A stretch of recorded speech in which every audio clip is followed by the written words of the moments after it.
Hello, I'm James Dagan-Nixon and welcome to Your Career Ahead. On the show today we get tips for encouraging innovation at work and hear the story of an entrepreneur who started a successful tech business in his 50s. But first, many of us aspire to climb the corporate ladder, but what are the qualities that it takes these days to get to the very top?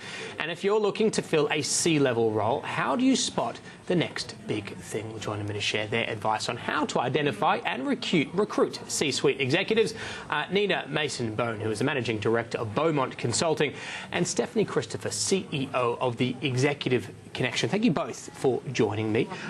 Maybe just to start with, C-suite, everyone generally thinks of CFO, thinks of CEOs, but Nina, are there new roles within the C-suite sort of? Nina, do you want to grab that one? Great start to the show. Yeah, there are a few new roles.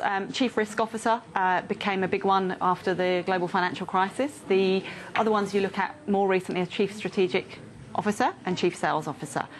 All of those have come in, I would say, in the last 5 to 10 years. And is it a result of sort of technology and a shift in industry away from, previous traditional models? What's leading that change? Yeah, there's an element of compliance and risk that people want to cover themselves and make sure they're okay, but there's also a piece around the industry is changing so fast and technology is so rapid that strategy and sales piece becomes much more influential and much more strategic and needs to be raised to the C level to help influence the shape of the organisation going forward. And Stephanie, what are the challenges that then poses for those people looking to fill those roles if you've got ever-changing sort of definitions of C-suite?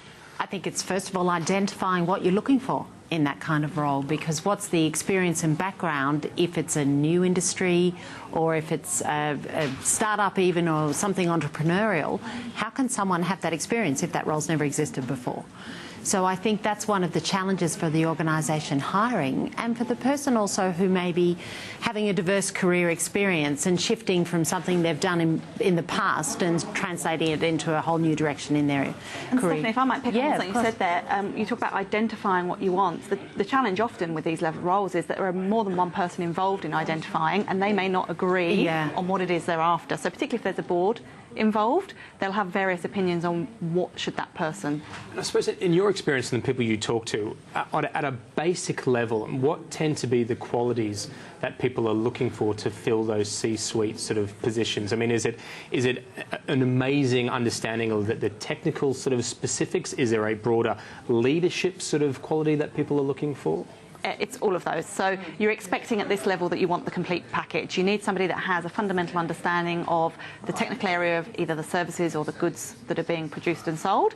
You also need the expertise, say, if it's a broader role in human resources, in sales and marketing, in IT, in finance, but you do need those softer skills, the leadership, the influence, the ability to have robust discussions, the ability to be challenged, but in a way that still inspires and brings people along to the vision. As well as what we find, executive presence. That's what we see. That. How do you define that? It's very hard to define it, and it's important that it's not really subjective. But you actually can measure for some of the ability to persuade and influence, maybe strong presentation skills if that's what's needed for that role. Again, as you're saying, Nina, people skills, some of the soft skills actually add to executive presence, but that's really an important part of the package. How common is that? I mean, is it a rare thing to be able to find somebody who fills that entire sort of a brief? I think that's a great question because it's very rare. So it's deciding what are the must-haves and what are the parts that you could train or expect someone will pick up in the role. And that's where we would say there's the value of a mentor, of a really good peer network who can help you fill in maybe some of the gaps when you're taking on that role. The other thing I'd say is that the executive presence and how common that is can often be mistaken. There are a lot of people that can walk the talk, but can they talk the talk? So it's one thing having the presence, but it's another thing being able to back it up with the ability to deliver. Yes, but you have to work very, very hard if you want to learn it, and you need to have the willingness, both the mental capability and the physical effort to make it happen. The motivation, as well as insight, really. It always helps if someone has insight into where their strengths are and where their challenge areas are, and if they understand that it's presence.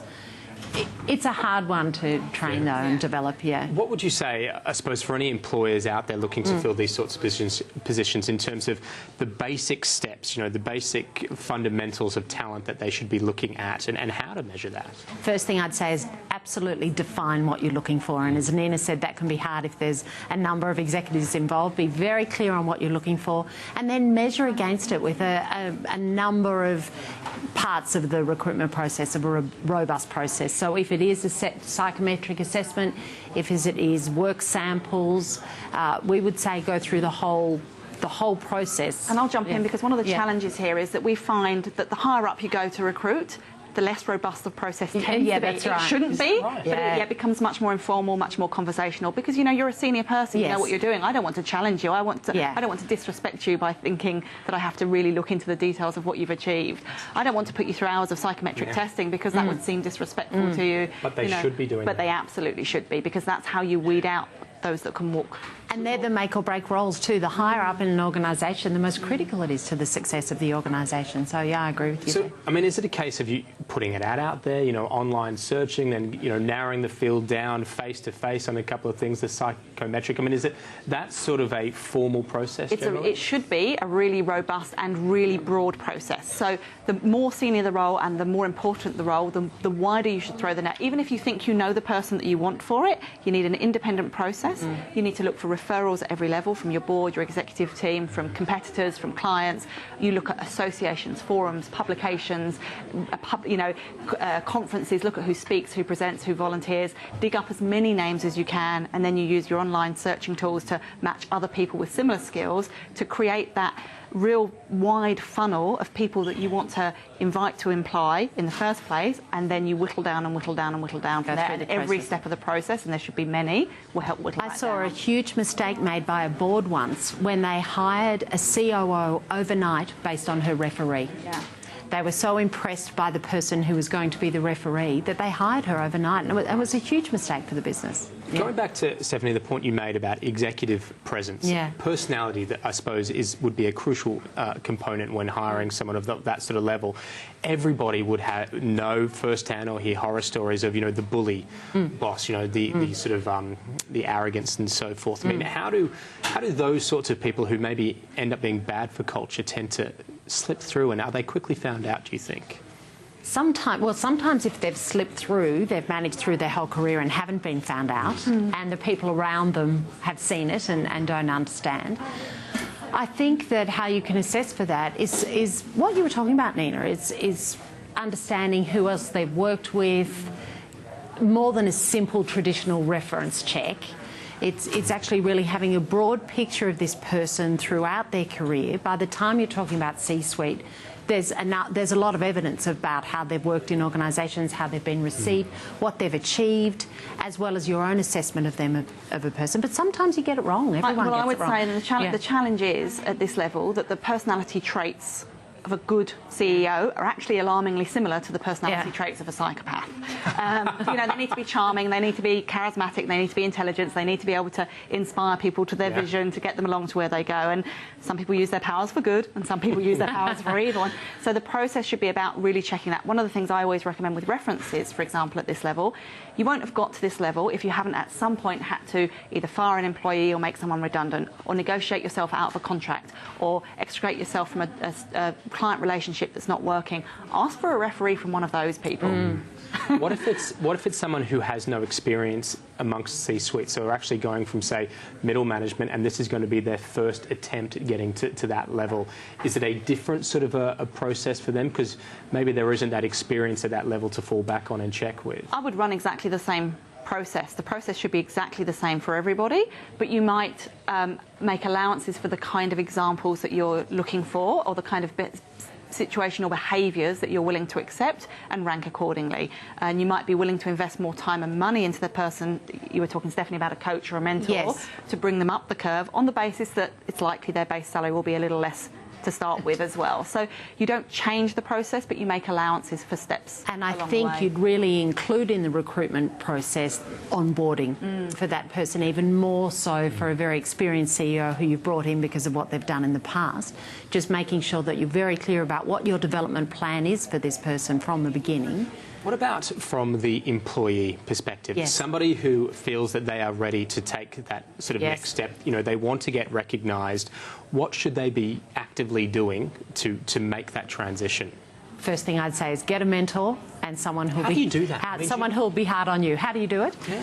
So there's a number of, there's a lot of mentors around, a lot of organisations that provide mentors. One such as ours, it's a combination of mentoring and peer network. And we were saying before, there's a number of examples of that.